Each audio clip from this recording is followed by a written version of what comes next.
She was supposed to carry a radio, nothing more. A junior operator tucked at the edge of the team, responsible for static-filled transmissions and spare batteries.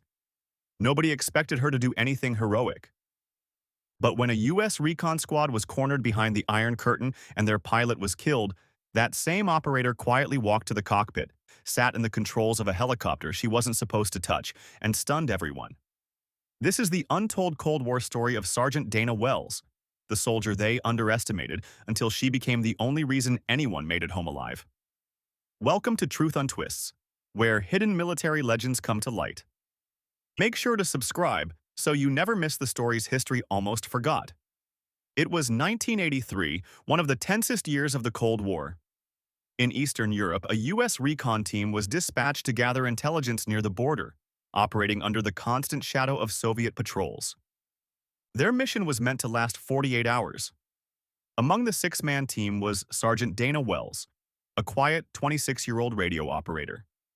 Her job was clear: carry the communications pack, relay coordinates, and keep quiet.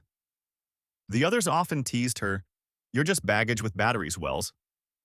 They didn't mean harm, it was just the way teams worked. The shooters got the glory, the operators carried gear. What nobody knew was that Dana's father had been a decorated helicopter pilot in Vietnam. From childhood, she had learned more about flight controls and emergency procedures than most cadets. She never bragged. She never told. But those lessons lived inside her, waiting. On the second night, the mission went wrong. Soviet-aligned patrols picked up their trail. Gunfire shattered the quiet forest as searchlights swept through the trees. The recon team radioed for extraction, voices tight with urgency. Their pilot, a seasoned warrant officer, landed a UH-60 Blackhawk in a clearing under heavy fire. The squad sprinted aboard, but as he tried to lift, a burst of gunfire cracked through the cockpit.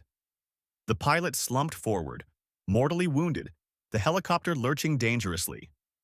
The co-pilot, already injured from the landing, was barely conscious. Panic rippled through the cabin as the aircraft pitched toward the trees. Someone shouted, "We're going down!" Dana's heart hammered, but her mind was clear. She dropped her radio pack, unbuckled, and pushed past stunned teammates into the cockpit. "What are you doing?" one yelled. "Keeping us alive," she snapped. Sliding into the blood-slicked seat, she grabbed the cyclic with steady hands. The helicopter groaned, rotors whining. Training came back to her, not official, not logged hours, but years of practice in dusty fields with her father explaining every instrument. She pulled collective, leveled the bird, and kept them airborne. Behind her, the squad sat frozen, disbelief etched on every face. "Since when do you fly?" the sergeant major demanded. "Since right now," she replied, eyes locked on the tree line ahead. Soviet searchlights swung upward. Tracers arced through the night sky. Dana banked hard, adrenaline flooding her veins. The Blackhawk wasn't as nimble as the little Huey her father had taught her on, but it answered her touch. She weaved through valleys, hugging the terrain, using tree cover like camouflage. Bullets sparked off the fuselage. Warning lights blinked across the panel. In the back, the squad finally realized what was happening. Their quiet radio operator was flying them out of a kill zone. Over the intercom, Dana's voice was calm.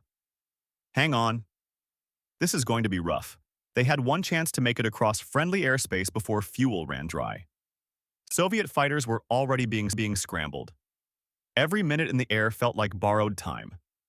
As they neared the border, radar locked onto them. A missile alert screamed in the cockpit. Dana dropped the Blackhawk to treetop level, branches whipping against the fuselage. For agonizing seconds, they skimmed the earth, heartbeats syncing with the rotor's thump. And then silence. No explosion. The missile had lost lock. She'd beaten it with sheer low-altitude flying. Minutes later, the lights of a NATO outpost appeared on the horizon. Dana exhaled for the first time. They were home. The salute that changed everything. When the Blackhawk skidded onto the pad, fuel gauges nearly empty, soldiers rushed forward. Medics carried off the wounded.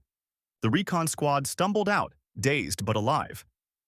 And then, as Dana unbuckled and stepped from the cockpit, the base commander stared in disbelief. "You flew them out?" he asked. The sergeant major nodded. "She saved all of us." Without hesitation, the commander raised his hand in a crisp salute. The squad followed, one by one. The radio operator they had once dismissed now stood taller than any of them. The mission was buried in classified files, never spoken of in official reports. But within the tight circles of soldiers who survived, the legend spread. Dana Wells, the operator who flew them home. She never sought recognition. She went back to carrying her radio, quiet as ever. But among those who were there that night, respect replaced every joke. And when her father heard the story years later, his only words were, "I knew you'd make it count." Sergeant Dana Wells's story is proof that sometimes the skills nobody knows about are the ones that save everything. She was written off as baggage until the night she became their wings. If this story inspired you, share it with someone who's ever been underestimated. And don't forget to subscribe to Truth Untwists for more untold Cold War missions and hidden military legends, where the quietest soldiers often leave the loudest legacy. Because history's greatest heroes are often the ones no one saw coming.